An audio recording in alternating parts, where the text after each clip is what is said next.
નમસ્કાર ગુજરાત. આજે આપણે જોશું 25 માર્ચ 2024નું મોસ્ટ ઇમ્પોર્ટન્ટ કરંટ અફેર. તે પહેલાં ચેનલ ઉપર નવા હોય તો ચેનલને સબસ્ક્રાઇબ કરો. તાજેતરમાં વિશ્વ હવામાન દિવસ ક્યારે ઉજવવામાં આવ્યો? તો કે 23 માર્ચે વિશ્વ હવામાન દિવસ તાજેતરમાં ઉજવવામાં આવ્યો. 23 માર્ચે તેની થીમ તો કે આબોહવા ક્રિયાની ફર્ટલાઇન્ડ પર તે 1951માં પ્રથમ વખત ઉજવવામાં આવ્યું હતું. હવે વિશ્વ હવામાન સંસ્થાની વાત કરીએ તો તેની રચના 1873માં થઈ હતી. મુખ્ય મથક તો કે જીનીવા સ્વિટ્ઝરલેન્ડ ખાતે આવેલું છે. અને હાલના ડીજી તો કે સેલાન્સ સાઉલોસો. તો કે હવામાન દિવસ 23 માર્ચે ઉજવવામાં આવે છે, આ યાદ રાખવું. હવે 23 માર્ચે બીજા બે દિવસો પણ ઉજવવામાં આવે છે. શહીદ દિવસ ઉજવવામાં આવે છે. 1931માં શહીદ વીર ભગતસિંહ, સુખદેવ અને રાજગુરુ ત્રણેયને ફાંસી આપવામાં આવી હતી, તેના માટે શહીદ દિવસ ઉજવવામાં આવે છે. અને 23 માર્ચે તો કે પૃથ્વ કલાકોની દિવસ તરીકે પણ ઉજવવામાં આવે છે. આ ચોથા શનિવારે ઉજવવામાં આવે છે માર્ચ મહિનાના, તો આ પણ ખાસ કરીને યાદ રાખવા. હવે તાજેતરના માર્ચ મહિનાના બધા જ દિવસોનું એકવાર રિવિઝન કરી લઈએ. 1 માર્ચે તો કે શૂન્ય ભેદભાવ દિવસ, વિશ્વ સિગ્રામ દિવસ પર. 3 માર્ચે તો કે વિશ્વ વન્યજીવ દિવસ, અને 3 માર્ચે તો કે વિશ્વ સુનાવણી દિવસ. 4 માર્ચે તો કે રાષ્ટ્રીય સુરક્ષા દિવસ અને વિશ્વ સ્થૂળતા દિવસ. 5 માર્ચે તો કે નિઃશસ્ત્રીકરણ અને બિન પ્રજા જાગૃતિ માટેનો આંતરરાષ્ટ્રીય દિવસ. 7 માર્ચે તો કે જન ઔષધિ દિવસ. 8 માર્ચે તો કે આંતરરાષ્ટ્રીય મહિલા દિવસ. 13 માર્ચે તો કે નો સ્મોકિંગ ડે, અને 14 માર્ચે તો કે વિશ્વ કિડની દિવસ. 15 માર્ચે તો કે વિશ્વ ગ્રાહક અધિકાર દિવસ અને આંતરરાષ્ટ્રીય ઇસ્મોફોબિયા દિવસ ઉજવવામાં આવે છે. 16 માર્ચે તો કે રાષ્ટ્રીય રસીકરણ દિવસ. 18 માર્ચે તો કે એડવાન્સ ફેક્ટરી દિવસ. 20 માર્ચે તો કે આંતરરાષ્ટ્રીય સુખ દિવસ એટલે કે હેપીનેસ ડે. અને 21 માર્ચે તો કે આંતરરાષ્ટ્રીય વન દિવસ. તો આ બધા જ દિવસો માર્ચ મહિનાના તાજેતરમાં જોઈ ગયા. અને 22 માર્ચે તો કે વિશ્વ જળ દિવસ. આ બધા જ માર્ચ મહિનાના દિવસો જોઈ ગયા. ત્યારબાદ નેક્સ્ટ પ્રશ્ન. તાજેતરમાં ઈસરોએ પુનઃ ઉપયોગ પ્રક્ષેપણ વાહક સફળતાપૂર્વક લેન્ડ કર્યું છે, તો તેનું નામ શું રાખ્યું છે? તો કે પુષ્પક વિમાન રાખ્યું છે આનું નામ. તો ખાલી નામ યાદ રાખવું, પુષ્પક વિમાન. તાજેતરમાં ઈસરોએ પુનઃ ઉપયોગ પ્રક્ષેપણ વાહન સફળતાપૂર્વક લેન્ડ કર્યું છે, તેનું નામ તો કે પુષ્પક વિમાન રાખ્યું છે. 22 માર્ચે ભારતીય અવકાશ સંશોધન સંસ્થા એટલે કે ઈસરોએ પુનઃ ઉપયોગ કરી શકાય તેવું લોન્ચ વ્હીકલનું સફળતાપૂર્વક લેન્ડિંગ હાથ ધર્યું છે. આ સ્વદેશી સ્પેસ શટલ નામનું પુષ્પક એરક્રાફ્ટ રાખવામાં આવ્યું છે આનું નામ. તો તે કર્ણાટકના ચિત્રદુર્ગમાં એરોનોટિકલ ટેસ્ટ રેન્જ ખાતે હેલિકોપ્ટર દ્વારા 4.5 કિલોમીટર ઊંચાઈથી ઉડાડવામાં આવ્યું હતું, અને રેવર પર સ્વાત લેન્ડિંગ કરવા અને છોડવામાં આવ્યું છે, એટલે તેનું પરીક્ષણ સફળતાપૂર્વક થયું છે. 2015માં મસ્ક એલન ફાલ્કન 9 રેકોર્ડ તૈયાર કર્યું હતું, ફરીથી વાપરી શકાય તેવું. તો આ એક પોઈન્ટ પર યાદ રાખવું.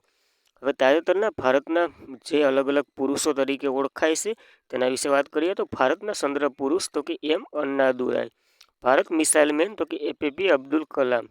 ભારતીય મિસાઇલ મહિલા તો કે ટેસી થોમસ. ભારતીય રોકેટ મેન તો કે શિવાન.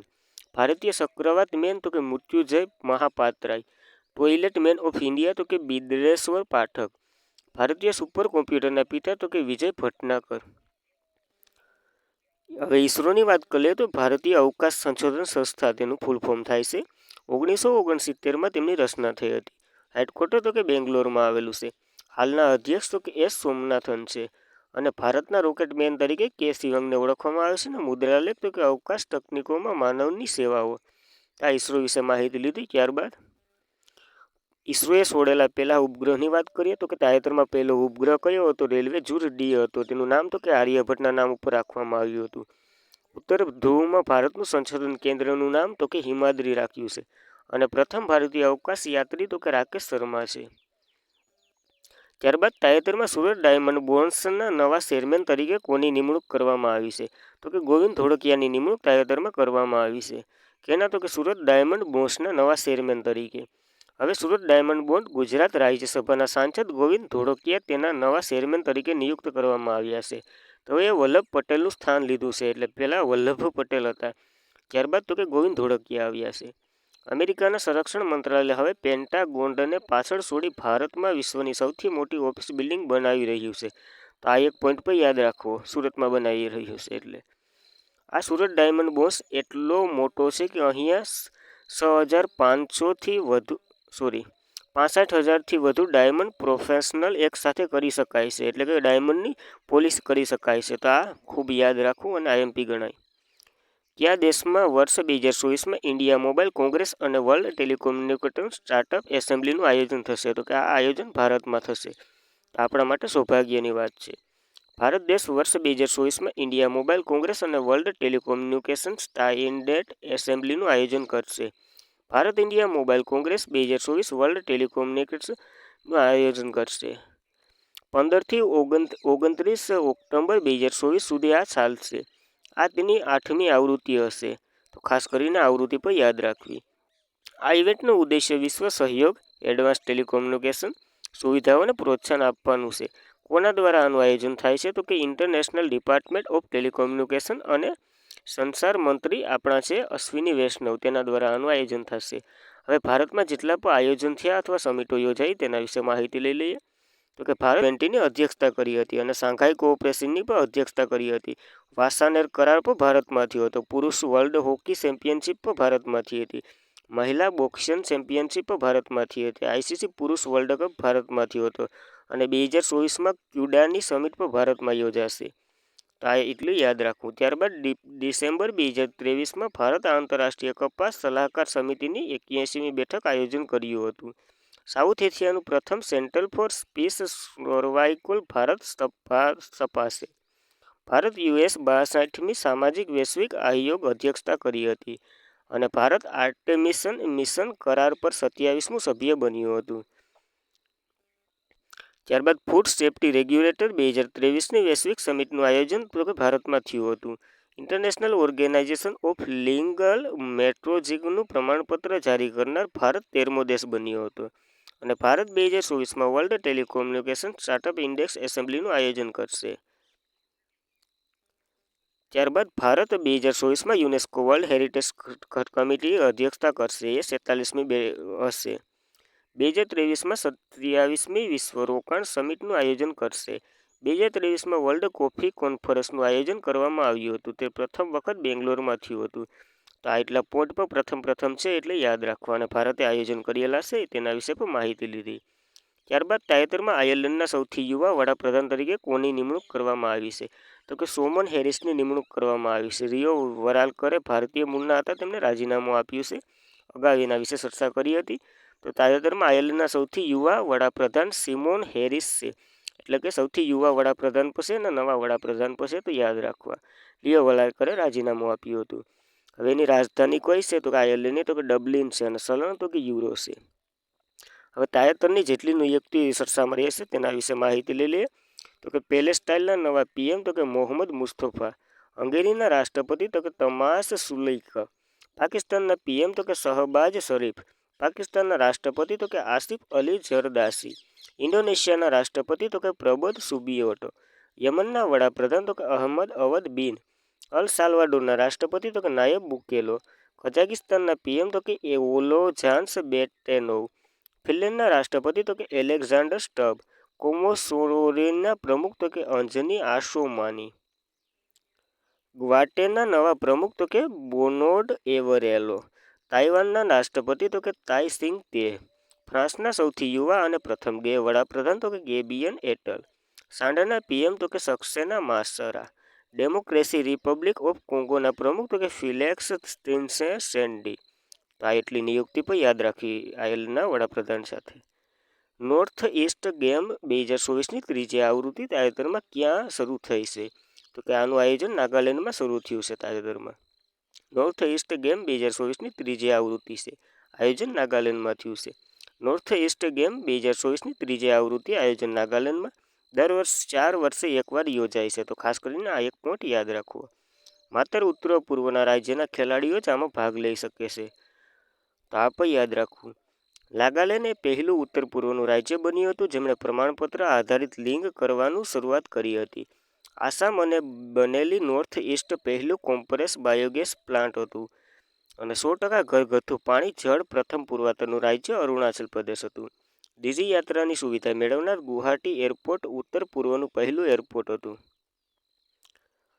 જૂની પેન્શન યોજના પુનઃસ્થાપિત કરનાર સિક્કિમ ઉત્તર પૂર્વનું પહેલું રાજ્ય હતું અને આસામમાં યોજાયેલ ખેલો ઇન્ડિયા યુનિવર્સિટી ગેમની 4થી આવૃત્તિ હતી. અષ્ટલક્ષ્મી તેમનો માસ્કોટ હતો. સિરપુર ટોસ ઉપર હતું.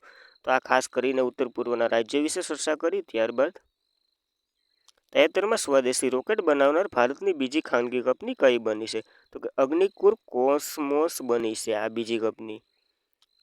તો તાજેતરમાં સ્વદેશી રોકેટ બનાવનાર ભારતની બીજી કંપની કઈ બની છે? તો કે અગ્નિકુશ કોસ્મોસ બની છે.